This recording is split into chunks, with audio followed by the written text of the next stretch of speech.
Hey everybody, welcome back to part 3 of the Mimic Commentary series. Where we left off, we did the tutorial, we did one dungeon, and we talked to Kalé a bunch. While off stream, I had to get a few extra souls to pick up the Missionary's Cookbook so we can read about holy water. But while I was doing that, I killed a great dragonfly.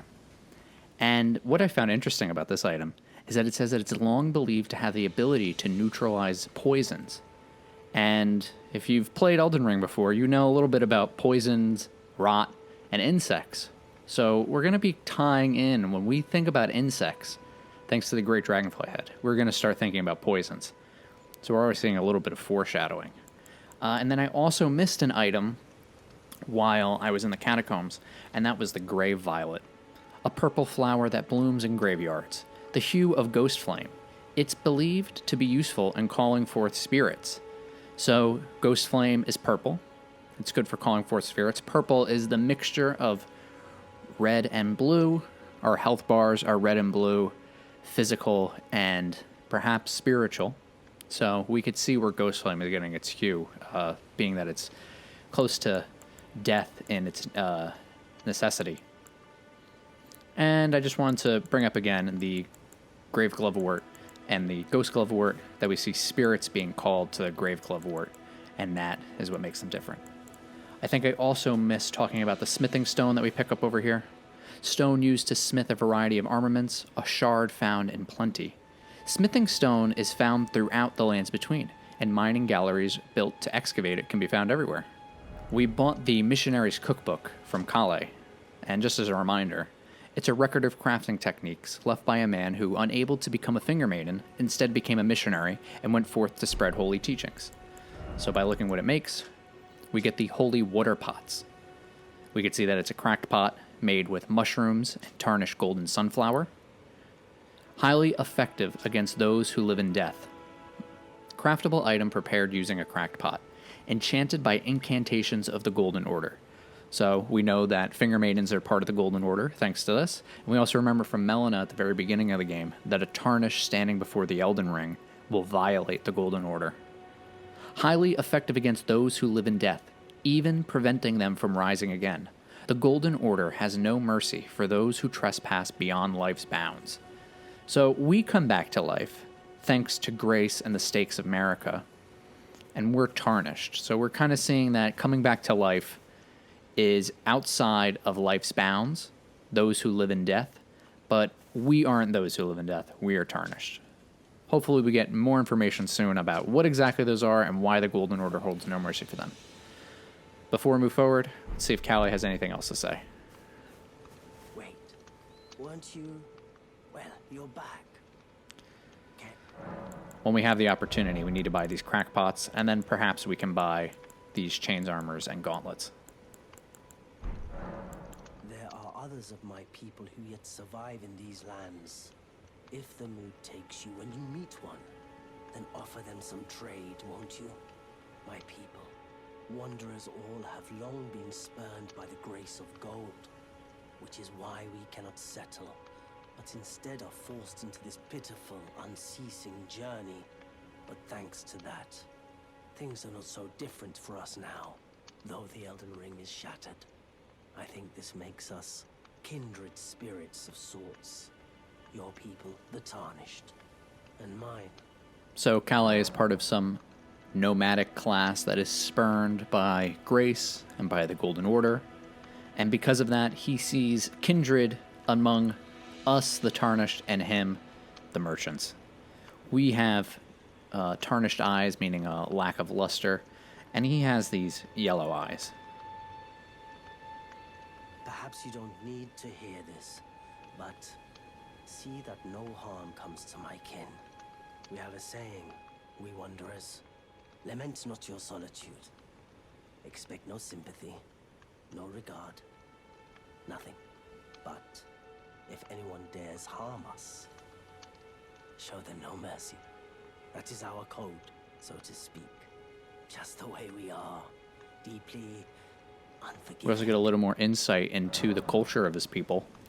They're unforgiving, so that must mean something must have bad had happened to them previously that would cause them to be that way. And they have a code that says not to lament their solitude, and that show no mercy to those who bring harm onto them. Based on how he speaks about the Golden Order and grace, it seems that the Golden Order did something to his people that caused them to have to operate independently and for them to become unforgiving, some great hardship. And seeing how the people of this land treat Tarnished by crucifying them, by not giving us such a warm welcome when we arrived at the Chapel of Anticipation. This culture doesn't seem to be very, very kind to people who fall outside of their order, those who live in death as well. I failed to mention this in the previous videos, but actually, let's get our telescope out.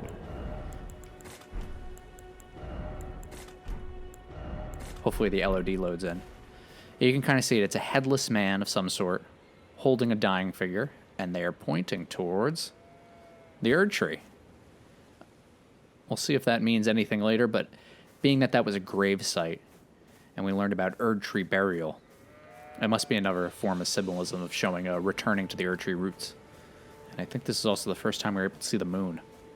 The sun isn't always visible in Elden Ring, but the moon is readily available. So I got a little sidetracked and I want to fight some bats.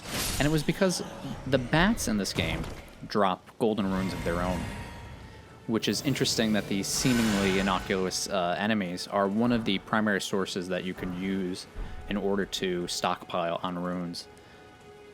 We should be seeing later in the game that in the deeper we go, more and more of these bats will drop more and more runes. And let's try and keep an eye and see what the highest that goes and if that could tell us anything. We just got a new item. Gold-tinged excrement. Someone's excrement. It has a golden tinge. Material used for crafting items, often hidden in woods and thickets. Gold-tinged excrement is highly stable substance. It doesn't dry out, nor does it lose its customary warmth or scent. For better or for worse, it remains as is. So something about the excrement being tinged gold means it doesn't dry out and it doesn't lose its warmth. So something about gold allows things to kind of stay as they are eternally and not change. We should tie that with how we think about grace and the Erd Tree and see what else we can learn. This is some of the environmental storytelling that Elden Ring tries to do to lure you into new areas. We find a soldier investigating what looks like a dead merchant or noble by a cart. And then we can see the path of all the destroyed material leading forward. And then off in the distance, we could see that there is a cave with light next to it. And while fighting those enemies, we were able to get their soldier's greaves, Godric soldier greaves, greaves worn by soldiers loyal to Godric the Grafted. That is the guy in the castle that we're going to be going to, as per our friend Vare, who told us about them. And we'll start taking off our chains and put on more protective material. This is the Groveside Cave. It's next to a grove. I don't know if we could discern anything from that. So some of the details into this cave, we can see that there's an unlit candle. There's a few of them, actually. So we should assume that people used to live here, or people currently live here. But then we find wolves who sacked a bunch of soldiers. So soldiers were living in this cave, and then for some reason, the wolves decided to descend upon them. Cave moss, faintly luminescent moss that grows in dark caves. A fundamental ingredient for medicinal boluses. Moss glows. The Erd Tree glows. Maybe the moss is connected to the Erd Tree in some way. I don't want to... Oh, I was going to say I don't want to pull all the wolves, but I guess we'll just go in guns blazing. All right. Thin beast bones. You can see actually there's a little bit of red at the end of the beast bones and a little kind of purple towards the bottom. Commonly used to make disposable weapons found by hunting beasts. A lump of flesh. Yeah, we can see that the color between the lump of flesh and the bones are similar. It's also kind of that purpley color. This might have something to do with why Ghost Flame is a purple hue. A lump of beast flesh filled with rich juices. Meat suitable for a rustic feast. And our first cracked pot for making bombs. This empty pot somehow mends itself when broken. Essential vessel for crafting cracked pot items.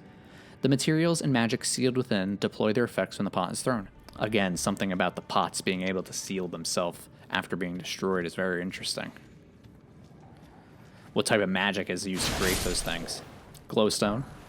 We talked about these in the last episode. And we got something new. These are the first things of silver to note in our game so far. Mostly everything has been gold up until this point. So silver is most likely very important. Silver firefly. Firefly that gives off a silvery light. Found near bodies of cold water, untouched by sunlight. The light of fireflies is believed to have an alluring magic. Silver light is considered to invite riches. Silver makes you more rich. These are found in areas untouched by sunlight. And what else does it say? Untouched by sunlight has an alluring magic. And they're cold. Cold water is untouched by sunlight. And now we found the source of why the wolves are here. There's a Beastman of Farm Azula. So before we fight him, let's kind of take a look at what he looks like. He's got a giant cleaver. It's ornate. He has his own armor. He fights wildly. He's got these gnashing-looking teeth. And we can see why he was able to take out these soldiers.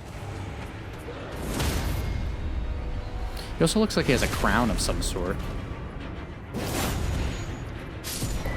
And he dropped a Flame Drake Talisman. Talisman depicting a red ancient dragon. Boosts fire damage negation. The ancient dragons who ruled in the prehistoric era before the Erd Tree would protect their lord as a wall of living rock. And so it is that the shape of the dragon has become symbolic of all manners of protection. Get our first talisman, and we learn that Beastmen of Farm Azula, have an association with ancient dragons. He's holding a talisman, and since he's holding a talisman, we could show that it probably has some importance to him, perhaps a religious importance. Lord Sworn Bolt. You can see there's actually on the bolt, it kind of looks like there's a little bit of a tree iconography. Well-crafted bolt with an illustrious design. Must be that illustrious design. Wielded by regulars of a lord's army. Killed a boar on the way here. And we got beast blood. Fresh beast blood, glinting with gold. Okay, so the beasts in this world have gold in their blood. Material used for crafting items. This glimmering blood never rots or decays. Well, that's very similar to the gold-tinged excrement that is highly stable and doesn't dry or lose its warmth or scent. Just like the blood never rots and decays. And it must be that gold within it. So gold is causing things to maintain maintain what they are. They won't change. I'm kind of sick of using the short spear. This thing really sucks.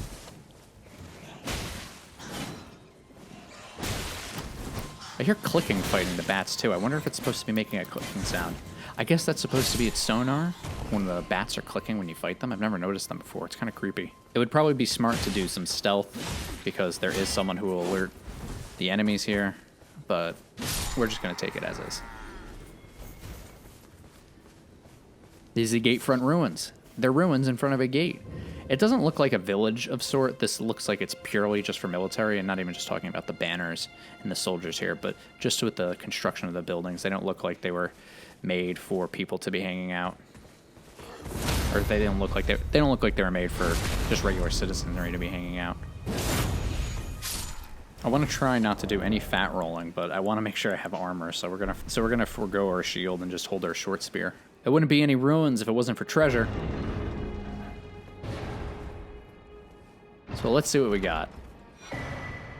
Nothing interesting out of those, but what did we get here? What stone with a cipher inscription, made to look like a small knife blade, allows the use of Ashes of War at the site of grace to bestow new battle arts and affinities and armaments skills. The battle arts and affinities will depend on the Ashes of War use. So the cipher inscription, it kind of looks like elven. The cipher inscription kind of looks like elvish from Lord of the Rings. It doesn't look like something that typical humans in this world would create, but I don't think we have any other writing to look at for us to compare. Not that we're going to try and translate it. And also that it's made to look like a knife blade. So there's something magical about this. And our Ash of War that we got, Storm Stomp. One of the skills that channels the tempests of Stormveil. Stomp hard on the ground and kick up a momentary storm. So Stormveil is known for its storms, obviously, with a name like Stormveil. Veil is into hide or cover, so it's a place cover or hidden by storms. Here we have a more hardcore looking knight character. He's got a giant shield.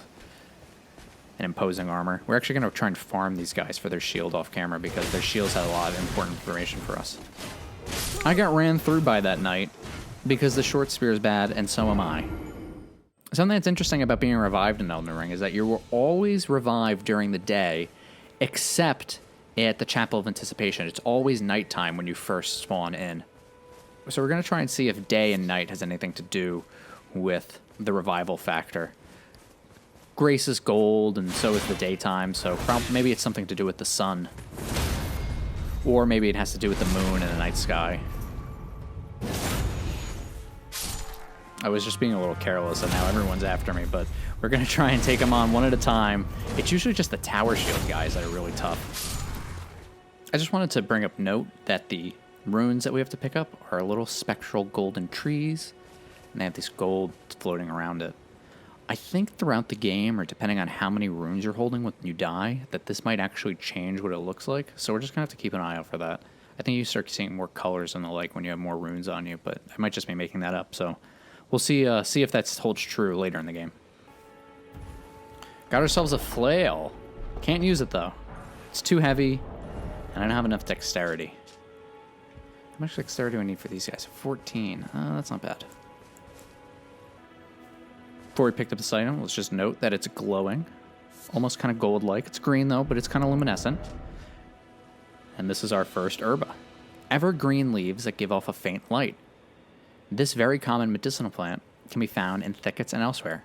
So it gives off a faint light, kind of like those buildings that fell from the ground with the rune fragments that give off the light. And it's evergreen. It's never going to lose its green. So I think we can tie that to gold. Oh, there's the sun, actually. Say hi to the sun.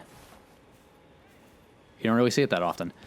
So I think we could tie between the gold tinned excrement, the beast blood, and that grace is what brings us back to life. Marika statues bring us back to life. We're starting to see where this immortality stuff is coming around. Here's our next site of grace before we get to meet you-know-who. So we're going to... Our upcoming cutscene with this character is going to have a lot of stuff for us to parse through.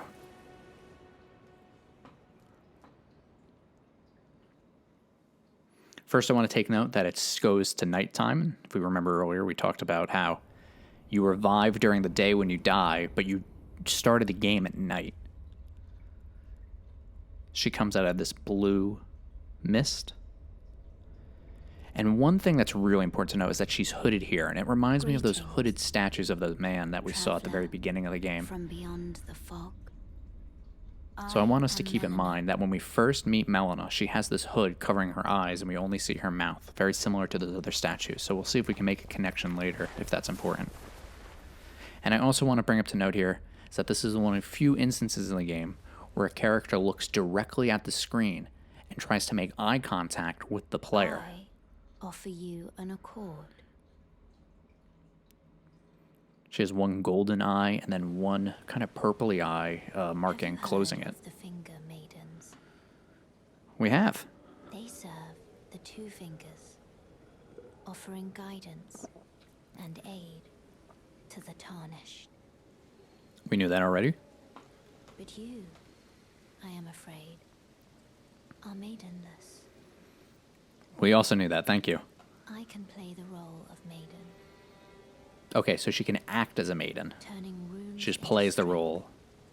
to aid you.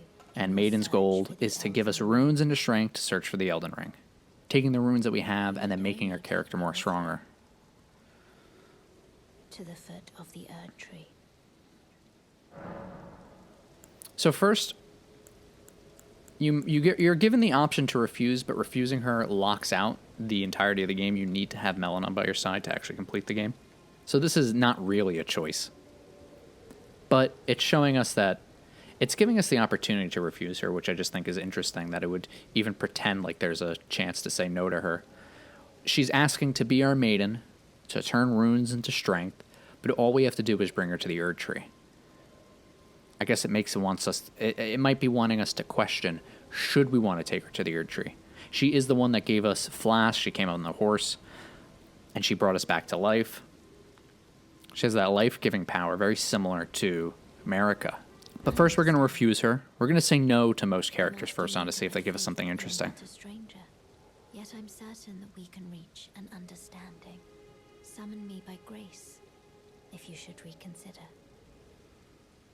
And then she dissipates back into that blue mist.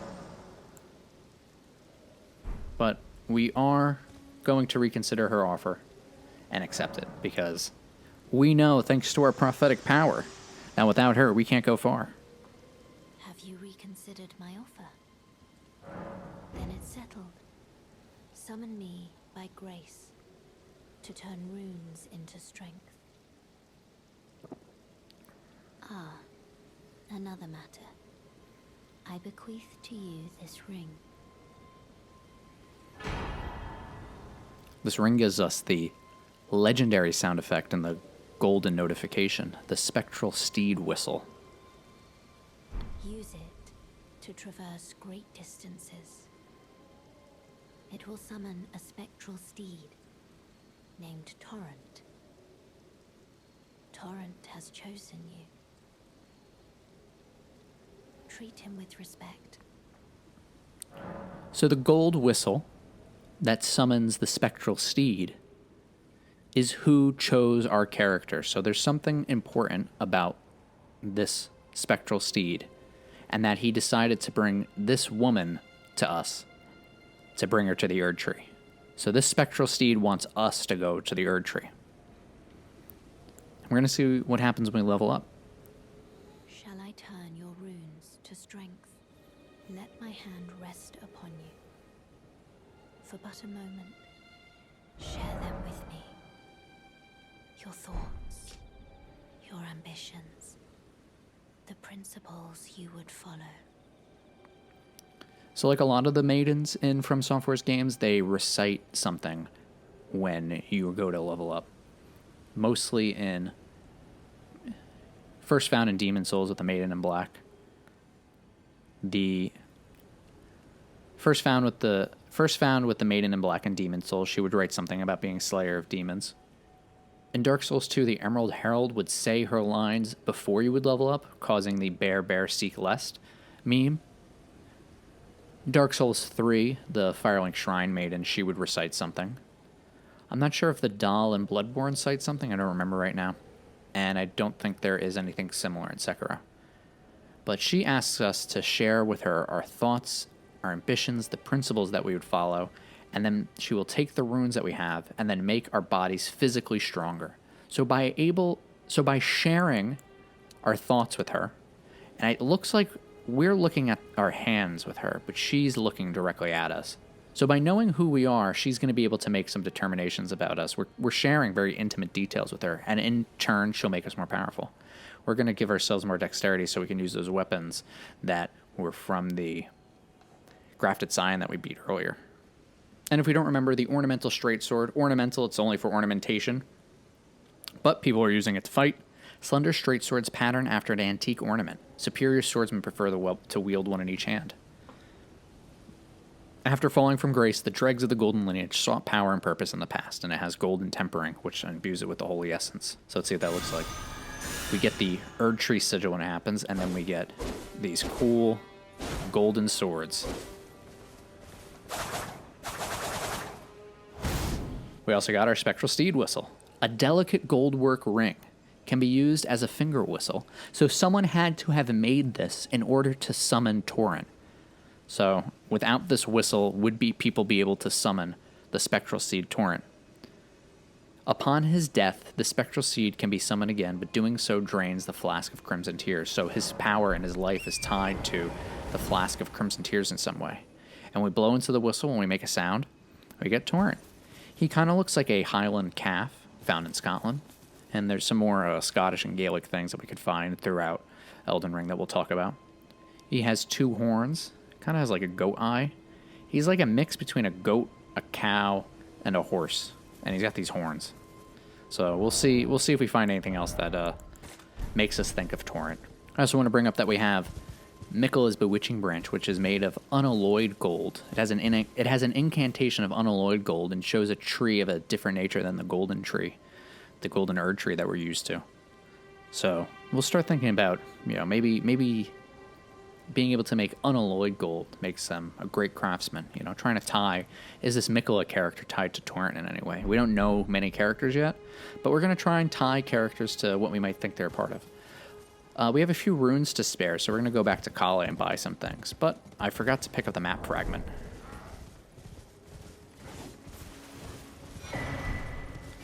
We also fought a few of the enemies in that area, and we're able to get some smithing stones. So we'll also upgrade these weapons that we're holding too. I think you can use smithing stones in this. They actually might be somber smithing stones that we need, so we'll see if we can actually do that. We could have teleported, but since we have Torrent, I wanted to ride back and do a little chit-chatting. Looks like we need somber smithing stones, but we can upgrade our finger seals, so maybe we'll do that. And we'll also use a rune item to get more runes.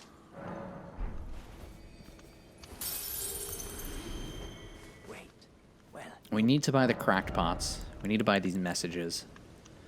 But I also want that armor. I don't think I have enough for everything. goodbye. 400, 800. You know, we could buy the armor. You know, we're going to buy the armor because we need armor. And I want to get rid of these crappy... I want to get rid of these rough spun robes that are hurting us. What is it? We'll come back for that other stuff later. Maybe if we kill the Erdtree Knight. Goodbye.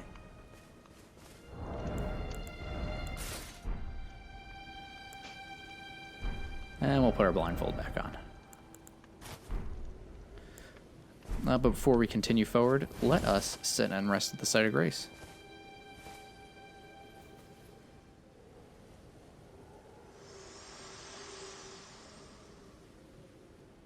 This tiny golden aura is the grace of the Erdtree.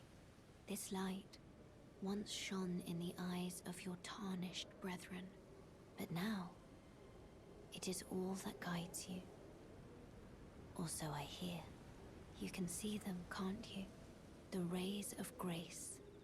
So Melina's told us that Through your the burden. grace used to shine in our eyes, so it was taken away. That's what made us tarnished. And she makes... And she says something like, you can see them, can't you? Which is kind of interesting. So we're kind of learning that maybe some others can't see the guidance of grace. We have a blindfold on right now, and yet we could still see it. Upon the cliff in Castle Stormvale is a shard bearer, a demigod, who inherited a fragment of the shattered Elden Ring. If the rays of grace signal the castle, then the Elden Ring beckons you. As an ally by pact, I pray that you are fit. All right, so it's the ring challenge presented that is by beckoning the us. ring. The Elden Ring, which was shattered, is telling us to go to the castle. Two characters so far want us to go to the castle and fight Godric the Grafted for his great rune. Vare and Melina, and they both claim it's because grace is pointing to there. She says a demigod who inherited a fragment of the shattered Elden Ring, and that they're a shard bearer. So we want to know, when did he inherit this? Was it because the Elden Ring was shattered, or did he inherit before the Elden Ring was shattered? She also prays by pact that we'll be fit to face the challenge given to us by the Elden Ring. So she doesn't really, she might not be too certain on who she's, I guess, putting her horse behind or whatever. Or if she might not be too certain the money she's putting on us between her and the horse. The horse picked us, but she doesn't feel too certain about it. But the big thing that jumps out at me is a demigod who inherited a fragment of the shattered Elden Ring. And that makes him a shard bearer. So it's curious, do only demigods inherit fragments of the Elden Ring? Did he inherit it after it was shattered or before? So we'll try and figure that out as we go. But I think that's as good as place any to finish off this episode. Before we finish, let's do the thing.